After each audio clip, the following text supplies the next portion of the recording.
Registered Republicans, while former Massachusetts Governor Mitt Romney gets 38% if the primary came down to those two candidates. Meanwhile, President Obama is fighting to keep the GOP presidential contenders from taking his job. And in some cases, that could come down to Jewish voters.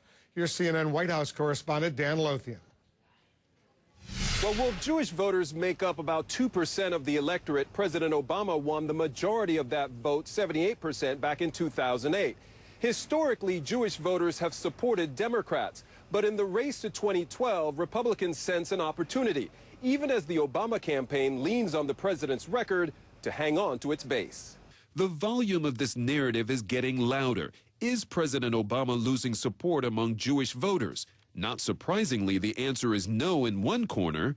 I think it's more perception than reality. And yes in the other. The reality is they have a policy problem. The treatment of Israel and the question of Palestinian statehood are threatening to define the president. And his record, says longtime supporter and fundraiser Alan Solo, is being distorted. We, as we will do with every constituency group, need to fight back against those misrepresentations and clarify the record. As part of that effort to fight back, the Obama campaign's Jewish outreach director, Ira Foreman, held a 40-minute conference call Tuesday with community leaders and fundraisers, inviting them to join with this email message, quote, "It'll be up to supporters like us who know the truth to get the word out."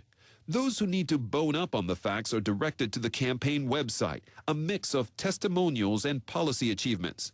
The timing of all this, says Solo, is critical with the approaching Jewish holidays Rosh Hashanah and Yom Kippur. Soon that's going to be a point in time where millions of Jews across the country are going to gather together. And in a year when politics is on everybody's mind, there's no question that there will be lots of discussions amongst voters about the president and his record. It's a record that opponents want to explain too, but for different reasons. We're going to embark on the largest, most aggressive, most expensive, most sophisticated outreach effort ever undertaken to the Jewish community. The Republican Jewish Coalition launched this web ad this week to highlight frustrations over the administration's direction on Israel. I feel that Jewish voters are rejecting President Obama. They are buoyed by poll numbers showing support for the president slipping among Jewish voters.